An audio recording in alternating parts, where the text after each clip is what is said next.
Hiya everyone, I really appreciate all the comments you left on my first video and I'm happy you've enjoyed it. If you have any suggestions I'll be happy to look at them. Please like, comment and subscribe if you enjoy. Let's get into the video. Friday 10:58 p.m.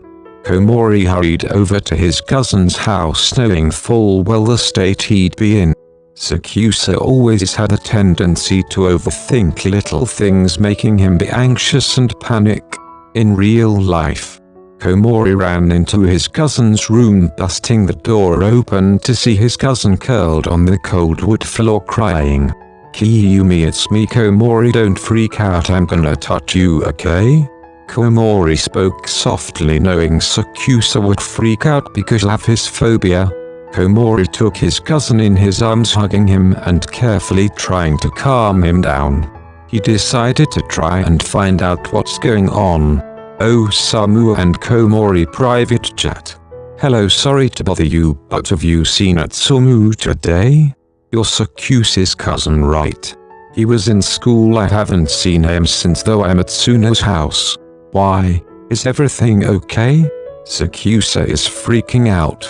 Atsumu has not texted him or anything, so we were making sure he's alright. "Oh yeah, he's alright. ? Well, can you tell him to text SakuAtsu, he's really worried about him." Osamu is offline. "Huh? In real life?" "Hey, I just texted Osamu and he said Atsumu was alright." SakuAtsu's crying stopped and he lifted his head quickly. "Then why hasn't he answered me?" Osamu didn't say. "But at least you know he's alright." "Yay, but... Ugh, what did I do to hurt him? I'm so confused." "Did you say anything to him that had upset him?" "I said he looked like something I'd know if he took like as an insult.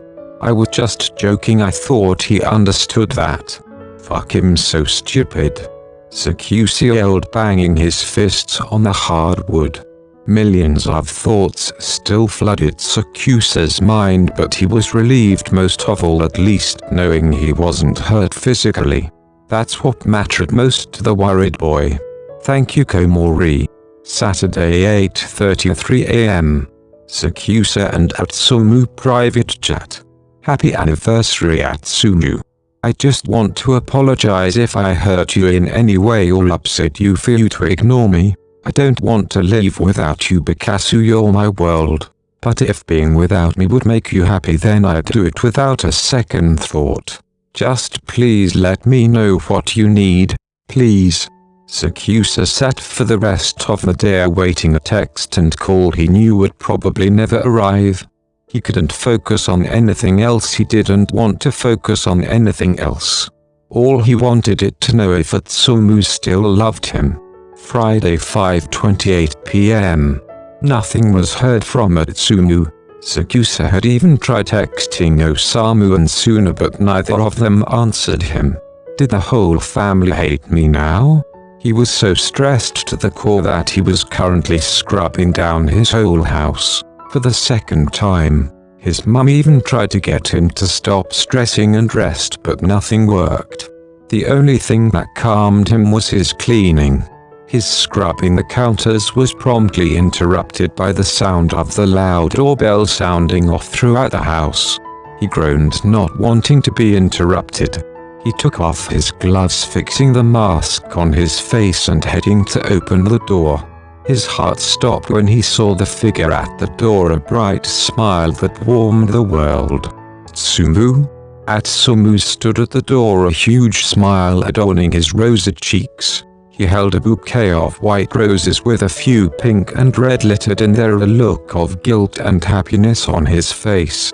"I'm sorry, Omi. I'm sorry I haven't texted or called you, just let me exp." His sentence was cut off as SakuAtsu wrapped his strong arms around his boyfriend's neck, small tears riding down his cheeks. He was just happy to see the boy standing in front of him. From not seeing him for 5 months to not talking to for a whole day, this was all he needed.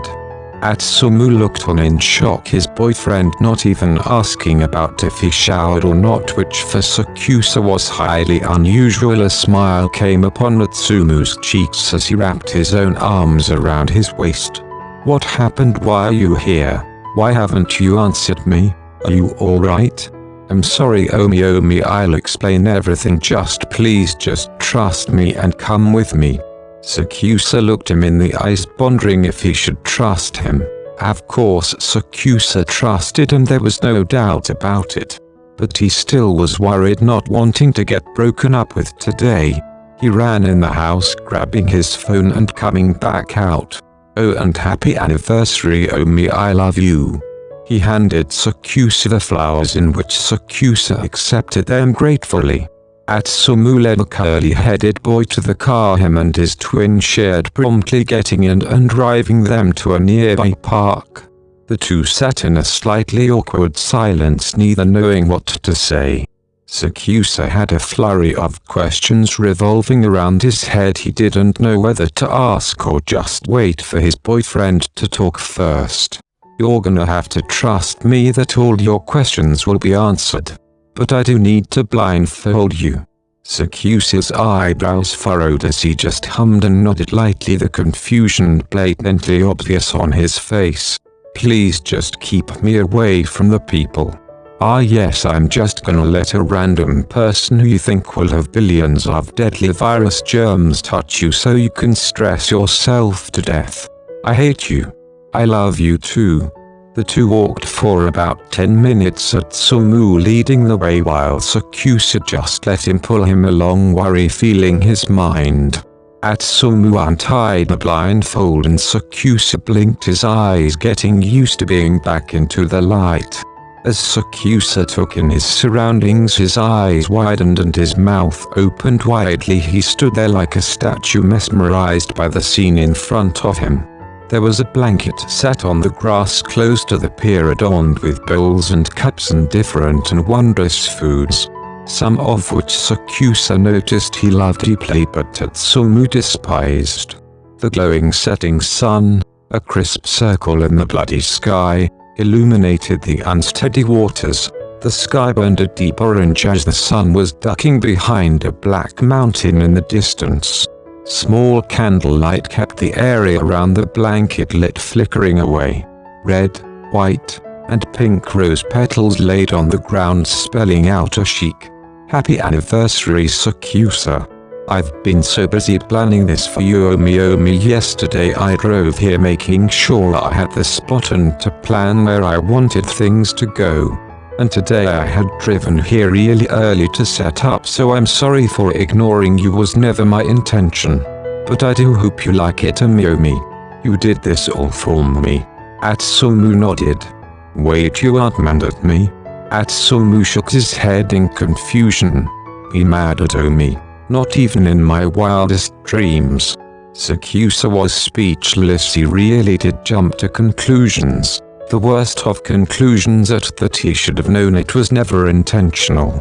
He should have just trusted Atsumu from the start. SakuAtsu was right all this time. He really was stupid.